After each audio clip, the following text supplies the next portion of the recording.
kule kuleta samaki waweze kupata mahali ambapo wanaweza kutumia kuhakikisha kwamba samaki hiyo isiharibike. Kenya mzima tutateremsha ile mortgage watalipa kutoka 18% mpaka 3%.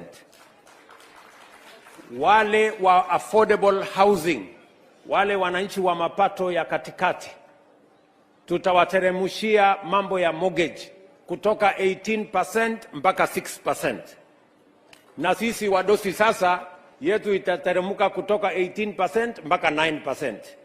Ndio kila mtu apate nafasi ya kusonga mbele kama taifa moja. Tumeelewana watu wa Mombasa? Mumenishika vizuri? Mimi wacha nirudie. Going forward, we are going to gazette the affordable housing program and the affordable housing financing that is going to make sure that Kenyans have access to affordable finance for purposes of owning a home. Those in the social housing category will find their mortgage at 3%. Those in the affordable housing category will find their financing at 6%. And those in the market category will find their financing at 9%. All the financing will be single digit. Kwa sababu hivyo ndivyo tutawezesha Kenya hii kusonga mbele. Now crossing over to Kiambu County, members of Kiambu County Assembly have issued a 21-day ultimatum with the intention of ousting Governor Kimani Wamatangi. The governor is being accused of failure to appoint necessary managers in the county, putting the devolved unit at a risk of losing 1.3 billion Kenya shillings in annual funding from the World Bank, a move the leaders say will affect development projects in the county. Alika EACC na DCI wachunguze mambo yanayoendelea katika Kiambu. Mwanzo kabisa ni kuhusu mambo ya utengenezaji wa barabara. Barabara zinatengenezwa na mchanga ambao hujafikiwa kiwango cha kutengeneza barabara. Yaani hiyo mara inaletwa ni mchanga ama udongo wa kulimia, lakini si udongo wa kutengeneza barabara kama mara. Pia tunaomba EACC wachunguze mambo yanayoendelea kwa ukienda kwa EPZ. Tulikuwa tupewa EPZ lakini imeenda Murang'a. Kwa sababu gavana wetu hajapeana shamba na Murang'a washapeana shamba yao. Our voice against shoddy and sloppy works on our access roads by the governor, which are meant to lie to our people that something is happening while indeed nothing is happening. Other Kiambu leaders with extreme contempt and arrogance. He has publicly stated that Kiambu belongs to him and he can do whatever he wishes. As the organ charged with the oversight of county affairs, we shall not allow Kiambu County to go to the drain as we watch. The County Assembly will forthwith exercise its legal mandate to hold Governor Wamatangi to account and take such steps as necessary, including removing him from office by way of impeachment to prevent further deterioration of Kiambu County state of affairs. Now, governors from Nyanza region have today held the 3rd annual Civic Space Protection Summit in Kisumu County.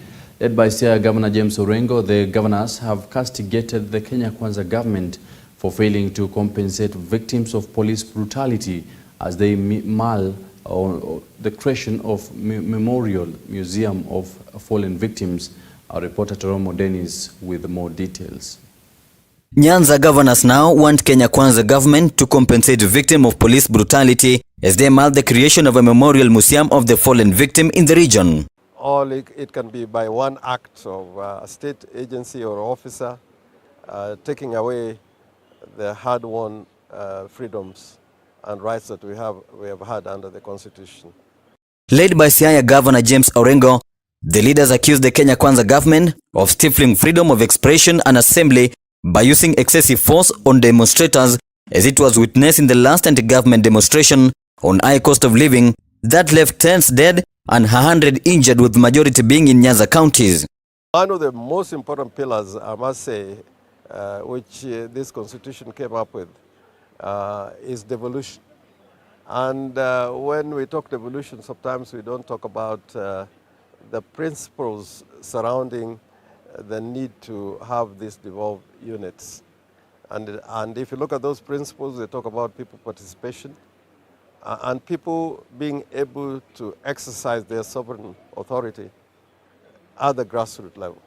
The leaders, together with civil groups, societies across the country, called on Kenyans to be ready to defend the constitution whenever there is any attempt by the state to take the country back to dictatorship. Number of our people have died, okay, because of police brutality when they seek or break peaceful assemblies as enshrined in the constitution. Many people have lost their limbs.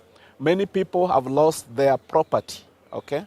And I think that this meeting being in Kisumu is significant. Significant in the sense that we have lost the highest number of people if you are to consider the recent demonstrations as a case in point. They allayed fears that some of the sitting government's action on handling civil disobedience have clearly shown the characteristics of a dictatorial regime. It is unfortunate that the manner in which the police have gone about managing public assemblies has led to deaths, has led to serious injuries, has led to the maiming of our people. In most of the cases that we have found, we have documented as various groups here, the post-mortems we've done, the forensic work we've done. We do notice that most of those who died and suffered serious life-threatening injuries are people who are not in the demonstrations. The leaders were speaking during the third annual Civic Space Protection Summit that took place in Kisumu County. Toromo Dennis, EBN TV, Prime Edition.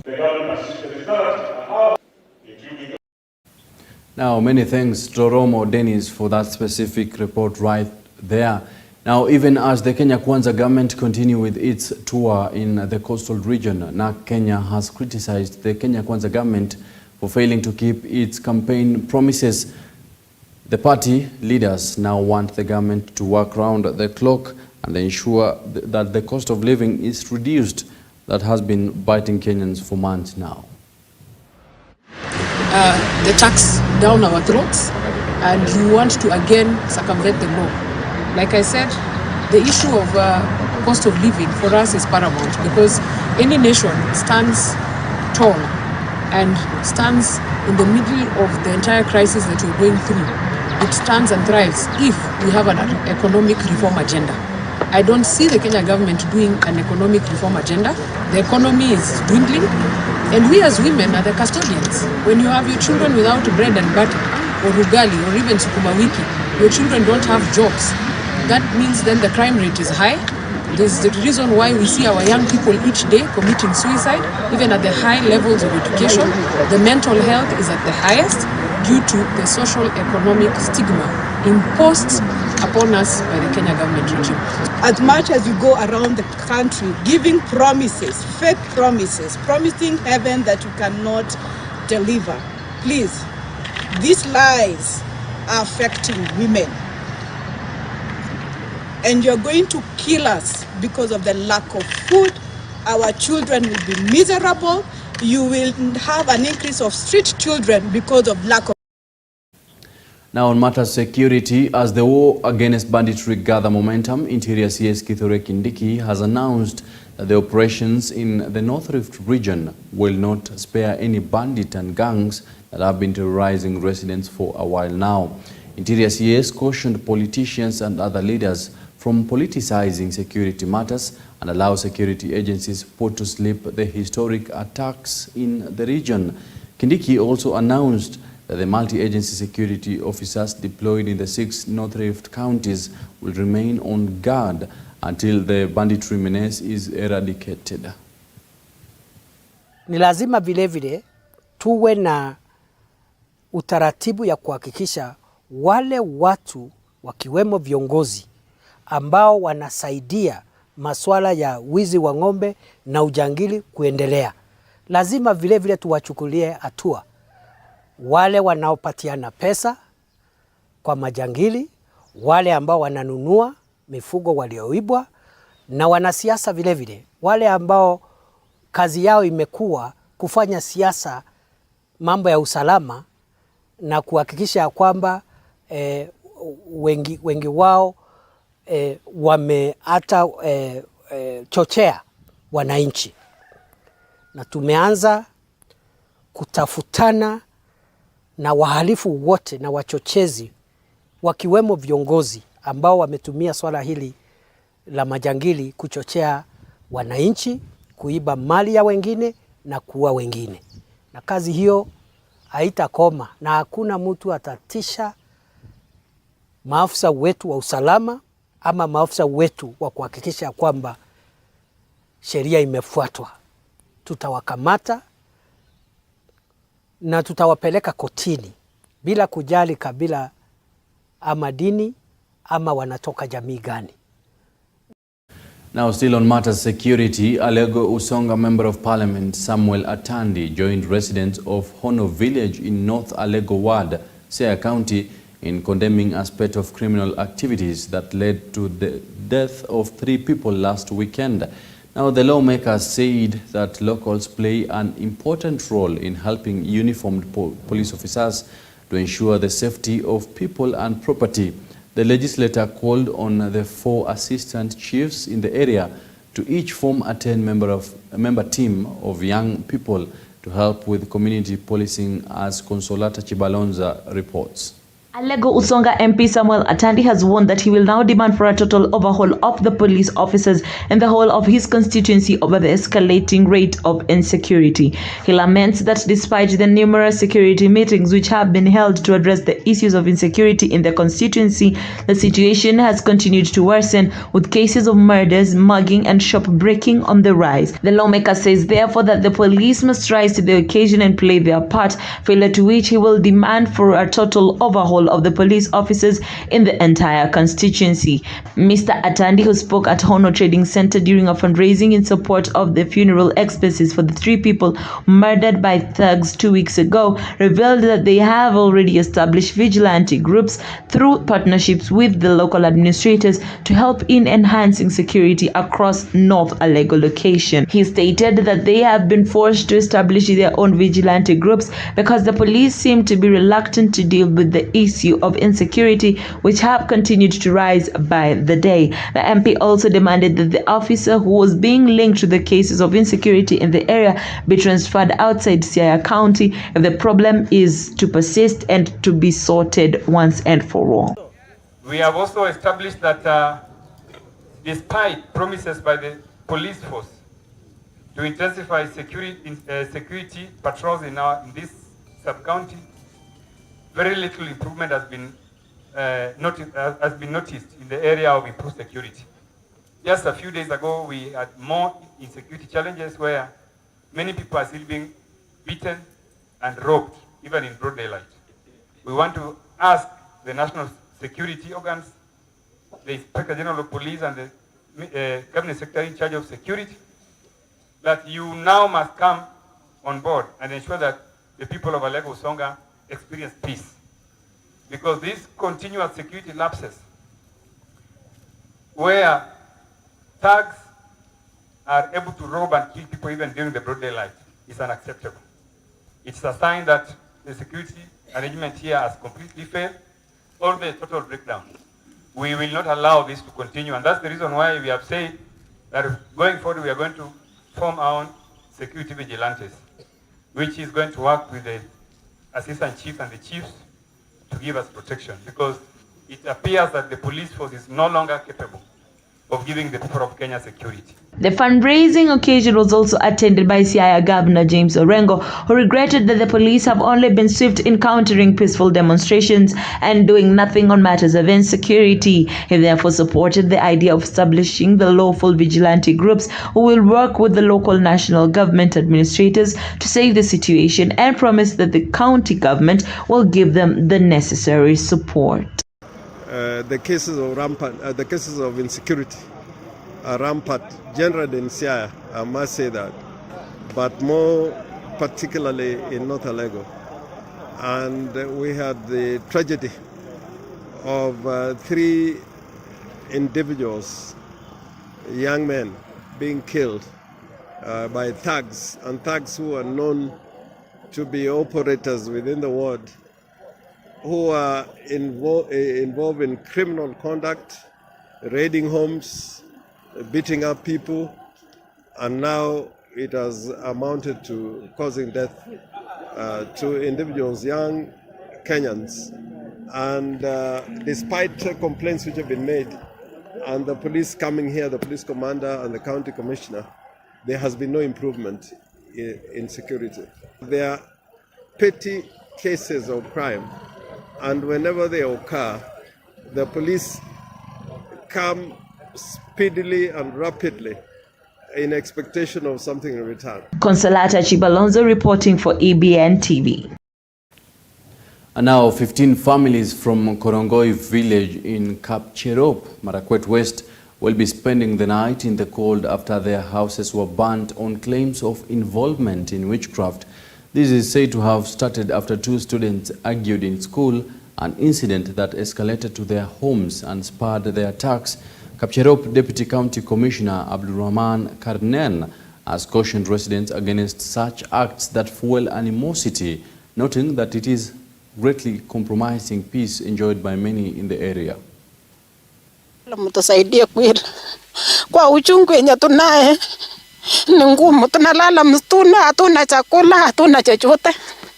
Shida yenye tulipitia ni shida ngumu. Mtusaidie kweli vile mnaweza. Sisi hatuishi mahali kweli. Nyinyi mwana wadisi wa habari. Sisi tunakuja tu kuangalia na chuoni tunatafuta penye hata tunalala nje, hata kwa mahindi. Kwa vile hakuna penye tunalala, madrasa ilichomeka. Hata hatujui kabisa. Kuona watu wako wanapiga manyumba ya watu. Nikakimbia. Nikafika huko. Nikaambia watu, mbona mnaharibu vitu ya watu? Wakaniambia, umeongeaje? Mbona unaongea mbaya? Nikaambia sijaongea mbaya. Mnaharibu vitu ya watu. Alafu na chief alisema msiharibu mali ya watu. Now moving forth, postal employees in different post offices in the country earlier on Thursday held demonstrations citing failure by the management to remit their NSSF, NHIF and bank loans deductions, as well as not receiving their salaries for 5 months. Now the employees are now calling on the government to solve the institution management tussles and ensure smooth running of the historic office. This comes just a week after a section of postal employees' leadership vote to down tools once the government fails to address their grievances. Let's listen in. Going for 5 months without salary, I don't think even you people here cannot be restless or can be the way we are, still coming to work. He doesn't care how we come to work. He doesn't care whether we are paying rent, our children are sent at home. He doesn't care what they eat. In fact, I think around 1.16 billion so far. And yet we are just, you see what we are now doing here. So we are requesting the government, even hata kama ni kunini, aturumie hii watu wote hapa unaona hapa. Wengine vile my secretary amesema, kuna wengine staff wetu wanalala kwa yards hivi. Because nyumba zao wamelokiwa, wamefanywa mambo yote. Kama serikali ingepatia sisi kazi, idara zote za serikali siweze kupatia posta kazi.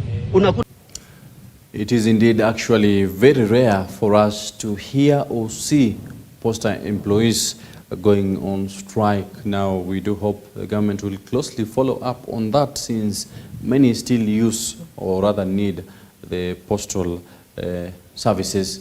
Now a family in Kamulu is in agony after the mysterious disappearance of their daughter, 11-year-old Marianne Waithera Karaoke, on the 26th of September this year. Marianne, who was to sit for her grade 6 KPSEA exams, was last seen with a middle-aged man before being spotted again near their home a week later. The family is now calling on anyone with information on Marianne's whereabouts to report to the nearest police station and help them reunite with their daughter. Saa ilikuwa tarehe 26 on Tuesday. Tuliachana na mtoto asubuhi. Venye tuliamka asubuhi akaenda shule, mimi nikaenda kazi. Kufika masaa ya 6 alinipigia simu akaniambia ametoka shule. Nikamuuliza kama ametoa uniform, akaniambia uniform ametoa. Nikamwambia kunywe chai na ufanye homework na usifungulie TV. Akaniambia sawa, na ukikuja jioni nipikie chapo na miji. Nikamwambia sawa, ndakuja mapema. Saa mimi nilifika hapo saa 1 ndio nilikuwa naingia hapa kwa nyumba. Kukuja nikapata gate imefunguliwa. Nikaingia ndani ya corridor nayo imefunguliwa na kifuli ziko chini. Nikashindwa vile kunaenda, nikatembea hivi mlango ya ndani, sasa ndio nilipata imefungwa na lock na sikuwa na hiyo funguo. Nikaanza kuitana, nikimuita Merian, nikaona haitiki. Nikachungulia mahali kanakaanga kwa kiti, nikaona hayuko. Nikaanza kugonga dirisha zote huku bedroom, nikiitana. Nikasikia haitiki. Ndio niliona kuna dirisha inakuanga pale, kadirisha kadogo mtoto anaweza ingilia. Ndio nikaita neighbor akuja na katoto kadogo waingilia hapo kwa dirisha, waangalie pengine amejifungia ndani. Mtoto alikuja, tukaingilia ndani, tukafungua mlango ya nyuma, tukaingia ndani wote sasa na neighbor. Tukaanza kumtafuta kila mahali, chini ya kitanda, kwa ceiling, tukamtafuta huku compound, hatukumuona. Hiyo mimi ndiye baba mwenye mtoto. Na nilipata habari nikiwa nje kidogo, nikasikia mtoto amepotea, na nikachukua jukumu ya kukuja kumtafuta. Sasa vile nilifika hapa, nimejaribu kumtafuta, kusunguka. Nimeingia police station mingi sana. Now in Laikipia County, residents in Columbus, Laikipia West, Laikipia County are up in arms over the rampant invasion of their farms by elephants from the neighboring conservancy. The residents who have been counting losses running into millions have pointed a blaming finger to the Kenya Wildlife Service for failing to address their complaints for a while now. Mimi ni mkaaji wa hii tura ya Columbus, na shida yetu ni hii ndovu zimetusubua sana. Tumepakana na hii msitu wa Laikipia Lariak, na hizi ndovu zimekuwa changamoto. Jioni zinatokea mapema saa 2 na asubuhi zinatoka watoto wakienda shule. Kwa hivyo sisi tunaogopa, tunahofia hii madovu zinaweza fanya madhara kubwa, hata zinaweza ua. Na sisi kama wakaaji hapa, tukifika wakati msimu huu huwa tunapanda horticulture, na tunaona mwaka hii hatuwezi panda kwa sababu hizi ndovu vile zimekuwa mingi, hatuwezi kamwe kwa sababu zitatuletea hasara. Kwa hivyo sisi tunaomba serikali ama wenye idara husika watuondolee hizi vitu, kwa sababu tumejaribu kupiga simu Rumuruti kwa KWS, wanasema mpaka yao ni mailo 7. Tukipiga simu kutoka kwa Nyahururu, Nyandarua, wanasema mpaka yao iko pale Silale. Kwa hivyo sisi tuna shida, tutalilia nani atuondolee hizi wanyama? Richard Gari Mutonyi, na mimi ni mkaaji wa hapa Ngarua. Kuanzia mwaka wa 2005 ndio nilikuja hapa. Na hii miti unavyoiona tulikuta hivyo ikiwa machua, na imekuwa ikitusupport. Kila mwaka tunavuna maembe, tunauza, ila unalipa school fees na unafanya mambo yako ya kujiendeleza. Lakini kuanzia mwanzo wa mwaka huu imekuwa sasa ni mtindo wa madovu kutokea kila siku, kama sio kwangu iko kwa jirani, kama sio kwa jirani iko kwa jirani huyo mwingine. Na baada ya siku chache bado ukifikiri wameenda, hata bila kujitayarisha unaamka asubuhi umekuta na ndovu wamelala kwa shamba. Sasa imekuwa mtindo madovu kutokea kila uchao, wanakuja wanaharibu mimea, kama sio miti ya maembe. Unakuta mwingine alikuwa amelima mboga hapa eka mzima, usiku mzima ndovu 10 wamelala kwa shamba ya mboga. Well, that right there marks the end of EBN Prime Edition tonight. Many thanks for choosing and tuning in EBN TV. Once again, my name is Sami Adika. Do have a lovely night. But remember tomorrow morning to join Cynthia Nanjala. She will be having a very amazing conversation right here at EBN Morning Live. Well, do enjoy the rest of your night.